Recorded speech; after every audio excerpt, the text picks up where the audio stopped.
Vatsimpana etni Pasteur RATOVELO Roger. Voninahitra ho anao ry Andriamanitra ray zanaka ary fanahy masina ary manondrika ny lohanay eo anatrehan'izany voninahitra ao zany izay no manatosôranao ny amin'ny tompo-pahasoavana sy tompo-pahavelomana izay omenao anay androany. Fahasoavana avy aminao tokoa mantsy no matoy izao anay. Fahasoavana avy aminao no mbola mampijoro anay ary fitiavana tsy azo saintsaina ny fanomezanao ny rivotra iainanay. Izany rehetra izany no sy ny maro izay tsy voatanisa no anateranay ny fisaorana fiainanao fakasitrahana tanteraka anao Jesosy malalo. Saotra ny amin'ny fahampitazana izay omenao anay isan'andro nefa mangataka amin'ny famindraponao lalandava ihany koa izay mba mila heloka anay fa mazana to ampandalovanay fotsiny izany fitaizana ara-panahy izay nomenao anay izany fa tsy akatoavinay. Mifona re Jesosy milela-paladia mamindrafo aminay. Ko dia mba taio ara ny fotoan'androany, ny teny izay omenao anay androany mba hitoetra ato anatinay tsirairay avy. Ka mba ho tena pakatoto koa izay ary tena naraka ny sitraponao. Fa Satana sy ny forohony kosa izay mikasa napotika andrava ny fifandraisana didina tsy anakery tsy anapahefana amin'ny anaranao Jesosy velona viany Nazareta. Aleluia. Amen. Dia ampitomboana amintsika mandrakariva ny riavana ny fahasoavana mampiadanana avy amin'Andriamanitra ray sy Jesosy Kristy tompontsika. Fa ali miarabanao indray tratry ny androandroany ny tompony ame fitahina sy fahasoavana ho anao raha makivaky ny androandroany ianao. Ny bokin'ny Isaia mpaminany toko voalohany 15 tapany farany sy ny 19 tapany voalohany no fahatsipanano meny tompo atsika androany. Isaia toko voalohany 15 tapany farany ary 19 tapany voalohany. Jehovah kiko amin'ny anaran'i Jesosy tompony teny hoe enky aretina avokoa ny lohany rehetra ary marary ny fony rehetra. Hatramin'ny faladia ka hatramin'ny loha dia tsy misy izay tsy marary. Fa ratra tsy dia akapoka ary ferivao. Amen. Amin'ny resaka fitsaboana ry havana, ny fizahana dia fikarohana ny loharanona aretina sy famatarana ny tena aretina. Fa ny faminavinana kosa dia fijerena izay mety ho fivoarana ilay aretina. Tsotsotra ve ilay aretina sa mafimafy sa mety tarika fahafatesana mihitsy. Ary matetika dia miankina amin'ny fitsaboana atao sy azo ny mety ho faminavinana ny toetra n'ilay aretina. Ary ny tontolon'ny fitsaboana no misahana n'izany aretina mpahazo ny vatantsika sy ny saintsika ary ny fotsika izany. Fa misy kosa aretina izay mikasika ny ara-moraly sy ny ara-panahy izay vokatry ny lainga, ny alatra sy ny fihetsika elohan'ny fiarahamonina na ny fitsarana. Ary dia ina no ambaran'ny fizahana manoloana n'izany zavatra izany?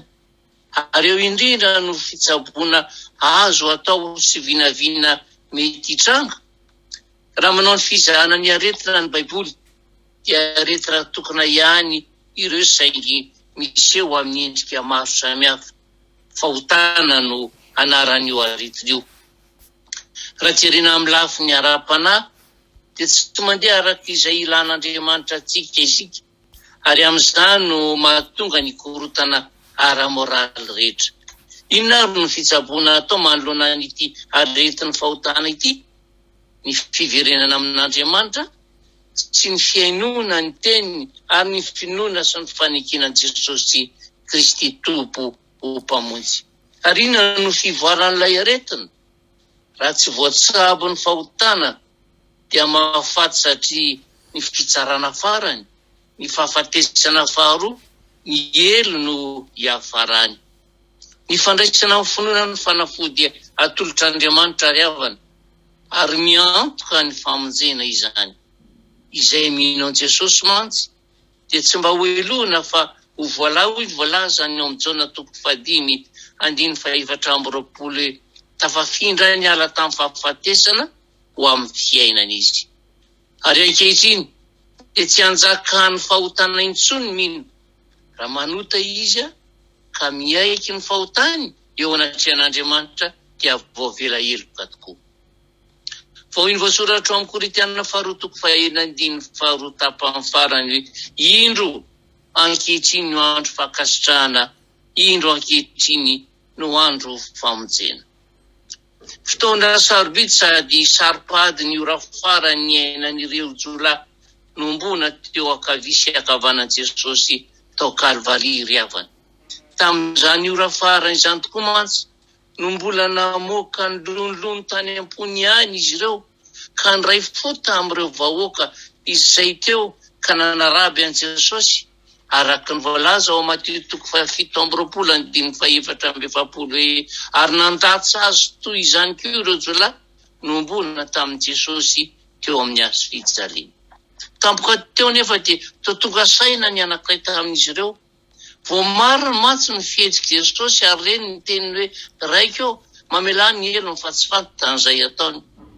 Ho ve tsy ilay Messia ho avy handray ny fanjakany ity Jesosy avy any Nazareta izay tsy nanao afa-tsy zava-tsoa ka niantso an'Andriamanitra rainy sy mangataka famelan-keloka ity? Ary kisendrasendra ve no ifanenany tamin'ilay Kristy tamin'ny fotoana farany izay tsy nanana ny afa-tsy ora vitsy iainany intsony izao? Hosay anaraka ny heritreriny ary ve izy ka nararaotra ny anana fifandraisana manokana amin'i Jesosy? Eny havana, nataony tokoa izany ary toy na izy na eny ilay namany mbola naniratsira an'i Jesosy ka nanao taminy moa ianao koa tsy mba manatahotra an'Andriamanitra? Tsapany mantsy fa mendrika ny fanamelohany izy sy ilay namany ary Jesosy kosa tsy mba nanatsiny. Dia nitodika tany amin'ilay voninony izy ka nanao hoe Jesosy eo tsarovy ao rehefa mby any amin'ny fansakanao ianao. Niotritra lavitra noho izay nantenaina nefa nivaly teny Jesosy. Lazaiko aminao marina dia marina anio. Anio no iaonanao amiko any paradisa.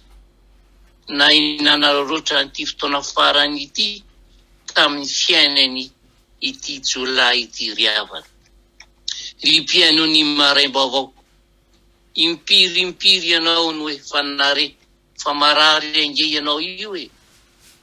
Fianao retina kehatra ny tapon-dohanao katrany am-paladia. Ary impiry ianao no efa nandreny famelan-keloka no meny Jesosy ho antsika mba ho fanasitranana antsika. Milaza amintsika ny fampianaran'ny tompandroany ary fa ny any fanafody amin'ny aretintsika io dia ny fanatonana an'Andriamanitra irery any ary indrindra ny fandraisantsika an'i Jesosy amin'ny alalan'ny fibebahana feno mba ho mpamonjy antsika sy ho tompontsika izy. Mety ho farany koriavana izao fotoananao izao azonao mifandray amin'i Jesosy tahaka an'ilay jolahy izay na inanarorotra ny fotoana farany ny ainany. Koa maiza manarorotra ry havana. Hararaoty fa mbola eo amin'ny toerana mba mpamela heloka azy Jesosy. Hararaoty fa mbola manana fotoana ianao. Aizanao mampibebaka ary mangataka famindrapo-any Jesosy satria tsy mbola tara ianao ankehitriny. Marina fa efa manintsy kelikely eny lakolosy mba hanaitra anao. Fa ianao kosa androany azonao tsara ny manararaotra ny ora farany raha te ho sitrana ianao sy handray ilay satroponahitra efa noman'ny tompo ho anao mandrakizay. Fa hoy ny voalazany mantsy hoe fa indro ankehitriny ny andro famonjena. Ankehitriny ny andro famonjena. Hararaoty dia mbola manana ny fotoana ianao itodiana amin'Andriamanitra ka niraisany anao hanompo azy mandrakizay. Aleluia. Amen. Ivavaksika tompo. Dia raha Lazara voninahitra no atolotra ianao ry Andriamanitra ray zanaka ry fanahy masina. Sotranao ny foniny iray manontolo izay, ny amin'ny fampatsiahivanao anay fa tsy tompony segondra manaraka tokoa izay. Fa raha tena mandinika izahay, dia fotoana farany foana ny fiainanay iray manontolo. Fotoana farany tokony haroraotanay, ifakazarana aminao, itodiana aminao, ialana amin'ilay ratsy tanteraka ka ifandray tanana aminao, handray ilay satrim-poninahitra. Satrinay dia satrinay tokoa mantsy Jesosy, no tahaka an'ilay jolahy, izay mba handreny fantenina hoe misokatra ho anay ny varavaran'andro, efa voahomanao anay ny seza fiandrianana, omenao anay. Nefa mazana to, mbola totodika satana mahavariana amin'izao tontolo izao izay, ny ampopo anay, ny avinavim-panahinay, ny tsy fitandremanay ny sitraponao no manjaka atao anatinay. Ary zany indrindra ny mbola mampiritreritra anay kehitriny, tena hitanao ve zay Jesosy? Fandroany ianao mampatsiahy anay, fa mbola tsy tary matola andreny Hafatra izay, dia tokony hanararaotra tokoa ny fotoana izay fahavelomanao omenao anay, hanaovanay ny tsara indrindra sy hanaraka ny sitraponao, ka andrenesanay ilay teny mamy izay andrandran'ny kristianina rehetra hoe ry mpanompo tsara sady matoky tamokely tokoa ianao, midira ny fanjakany fifaliany tomponao. Sotra betsaka Jesosy, makasitraka kanefa ampio izay tsirairay aby, ampio ny tokantrano, ampio ny vahoakanao, mba tena hitodika tanteraka aminao, ahafahany manamarina fa anao ny andro fiainanay.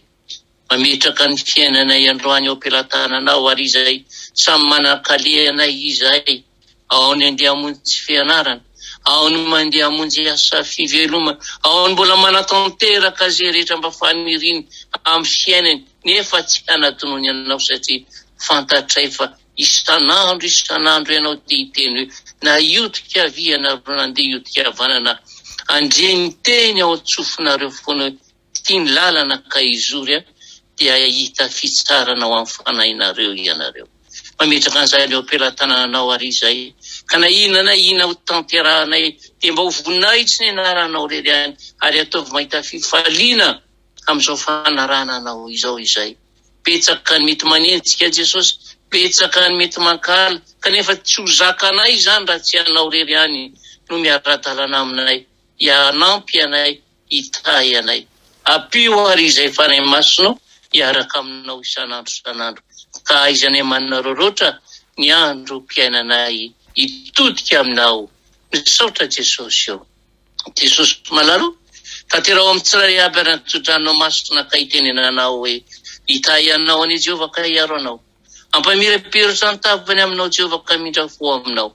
Anandratra ny tavany aminao Jehovah ka miteny aminao hoe mandehana amin'izao herinao zao. Hararaoty ny andro sy ora farany.